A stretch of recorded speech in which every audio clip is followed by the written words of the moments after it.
Halo semua, balik lagi di channel Toraokun.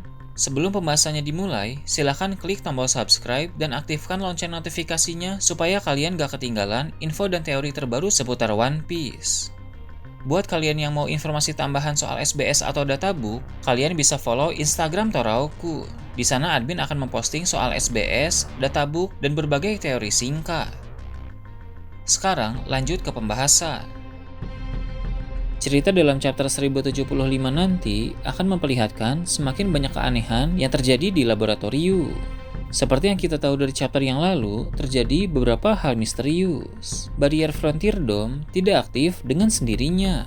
Itu berarti ada seseorang yang diam-diam melakukan hal tersebut.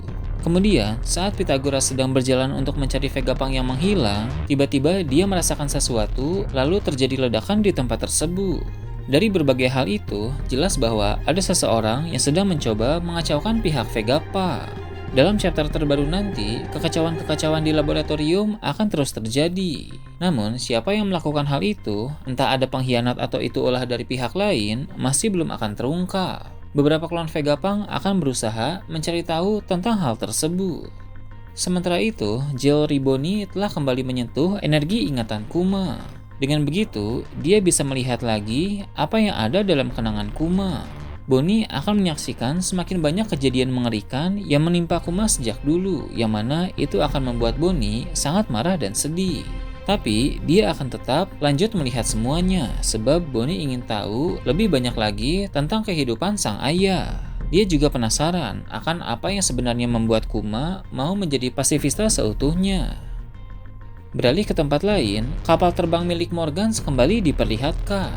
Di sana, Morgans mendapat kabar bahwa salah satu Gorosei ikut ke dalam pasukan Kizaru untuk menuju ke Pulau Egghead. Morgans pun akan segera bersiap untuk menulis dan menyebarluaskan berita pergerakan dari Gorosei itu.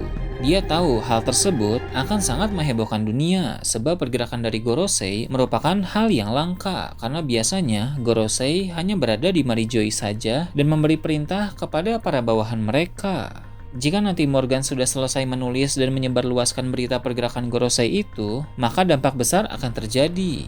Beberapa musuh pemerintah dunia akan mencari kesempatan untuk menghabisi sang Gorosei. Akan ada banyak pihak yang datang ke Pulau Egghead untuk melakukan hal tersebut. Ditambah lagi, Morgans pun ingin menulis soal bajak laut topi jerami yang sekarang sedang menculik Vegapunk. Itu akan membuat semakin banyak orang tertarik ke Pulau Egghead dan keadaan di sana pun akan menjadi semakin panas.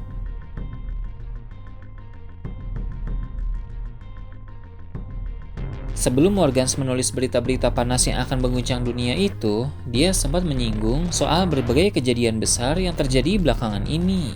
Beberapa kejadian besar dan menghebohkan itu antara lain adalah pertarungan Kurohige dan Law di Pulau Winner telah berakhir.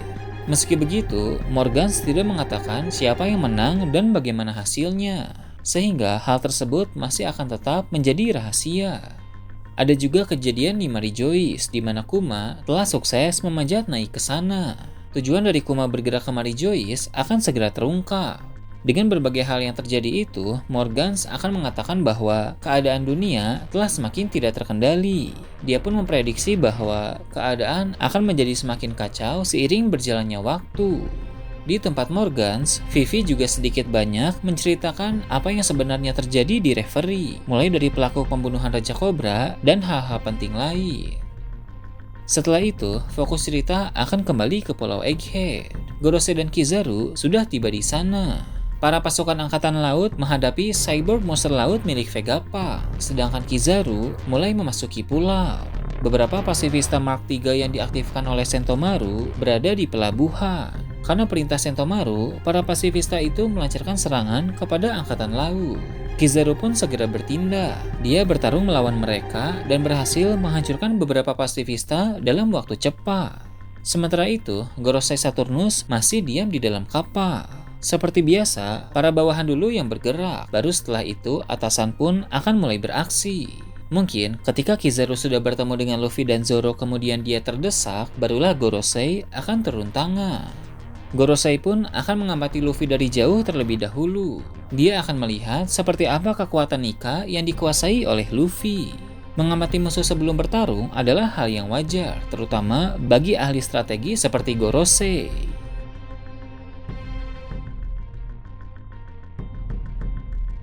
Sementara kekacauan terjadi di pelabuhan, Luffy dan Zoro bisa melihat itu di layar monitor. Mereka pun terkejut ketika melihat Kizaru ada di sana. Meski begitu, keduanya sama sekali tidak takut atau khawatir sebab dengan kekuatan mereka berdua saat ini, mereka percaya diri untuk menghadapi sang admiral. Sementara Luffy dan Zoro melihat monitor, Rob Lucci mulai sadar. Rob Lucci masih akan punya peran dalam arc Egghead. Dia tidak akan berakhir begitu saja walaupun sudah kalah dan tertangkap.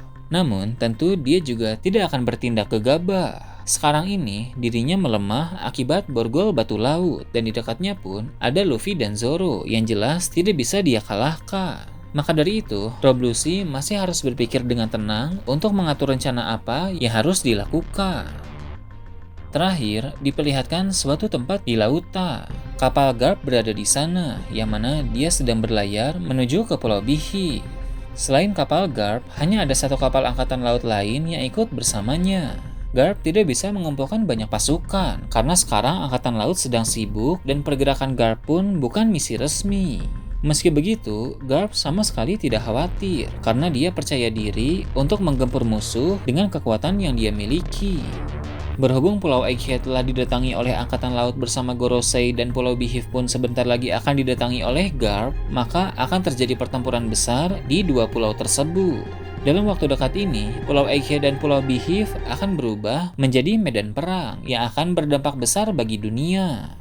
Dalam saga terakhir ini, Oda memang membuat tempo yang cepat dalam alurnya. Padahal, biasanya di arc sebelumnya, butuh puluhan chapter dulu baru mulai konflik awal. Bahkan bisa dibilang, setelah puluhan chapter, masih baru pemanasan. Sedangkan saat memasuki arc Egghead ini, baru beberapa chapter sudah muncul konflik yang cukup intens. Bukan hanya di Pulau Egghead saja, tapi di luar Pulau Egghead juga. Jadi, tak heran jika Oda tidak hanya akan memperlihatkan alur di Pulau Egghead saja, tapi juga di pulau lain, seperti Pulau Beehive.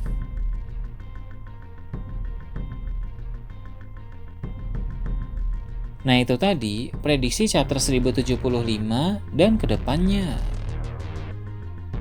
Gimana menurut kalian? Silahkan tulis di kolom komentar di bawah.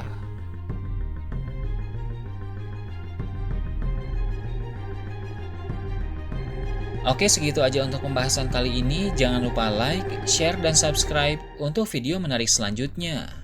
Gue Toraukun, Shambles.